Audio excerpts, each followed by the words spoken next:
Hello everyone, hope you're all doing well. Today with a new video. Yes, I've been doing quite a few videos lately, I don't know why is that, but I do have a few ideas on some extra new videos, so I hope you enjoy them. Today's video is gonna be slightly different. For you who know me, I do quite a lot of podcasts but in Greek. That's why these videos are going to be in English, so that everyone can understand me.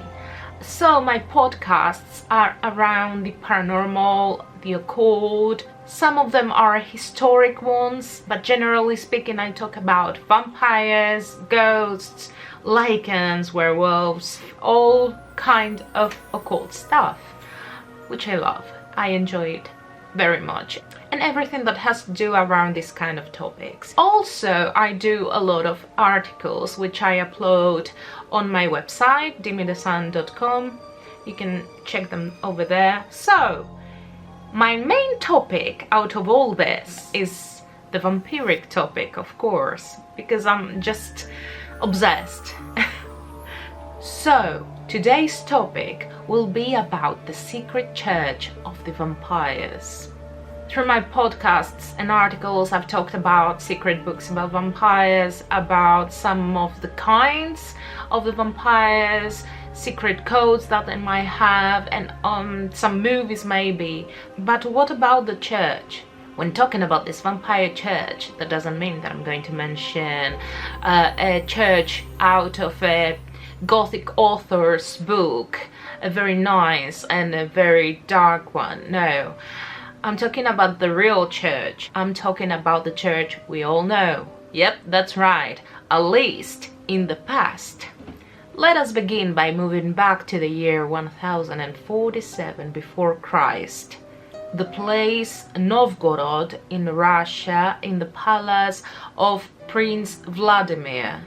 Eager to unify many of the Russian faiths that there used to be, and also crush paganism, Prince Vladimir commissioned the translation of various scripts into Cyrillic, the only one that he was actually able to read without embarrassing his listeners.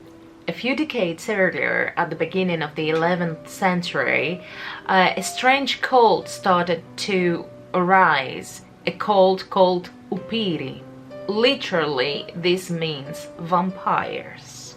The Upir were a pagan sect that literally believed in the existence of the Upir, a pagan sect, a race of ruthless vampires from the Russian folklore, whom they imitated, and they organized large, very massive gatherings where blood of animals and sometimes of humans was drunk.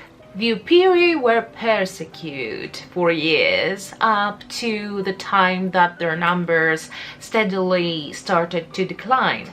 They were finally massacred on the banks of the Volkhov, where they say, the myth, that the grass grows slightly in a reddish color. Of course, this place is cursed. Many followers of the Upiri committed suicide after they realized that they were followed by the royal soldiers. But others escaped through the Lake of Ilmen, where the wealthier members had boats awaiting for them. Now the Upiri are recorded dully by several historians, and their actual history remains a mystery, as none of their members have been actually captured. The only ones that could report something about them were the members of the royal soldiers, who actually saw them suicide. Also, very little things were being recorded regarding dances, weird dances in the middle of the night, and of course blood offerings. All these little things that are known about them have been withering away through the years. So very little things are known about them. Now back to the year 1047, the translation of the texts were actually given to a monk named Likiri. He only managed to finish one manuscript before mysteriously disappearing to the unknown. the Book of Psalms is the only Christian book that actually uses the word Upir. The book was only read once in public before being corrected. It was during a mass on the outskirts of Novgorod, whose parishioners, legend has it, who were in the middle of the crowd disguised, were the surviving members of the Upiri, who were disguised in the middle of the crowd. The proofreaders were diligent. However, the real name of the original monk who translated the manuscript was preserved. And guess what? His name was Upiri Liki. Literally means perverse vampire, a title held by the horrendous king of the Upiri. Of course, the cult and their myth was part of very small groups that tried to keep on their name and preserve the original myth, but it was really unsuccessful. It is really unknown what kind of gods they worshipped. However, Lilith seemed to be part of a sinister trinity, while the Brucolacs were spiritually incorporated by the priests during the abominable Eucharists. The Upiri are vastly known in the outskirts of Ukraine. Many villages are really afraid of them. If you go around and ask about them, they actually don't talk to you about them because they think they bring bad luck.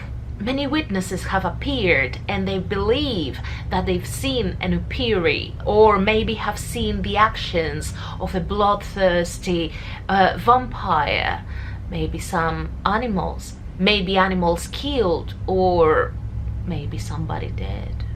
They say that the Upiri have the ability to walk during the daylight, but they prefer to do their business during nighttime.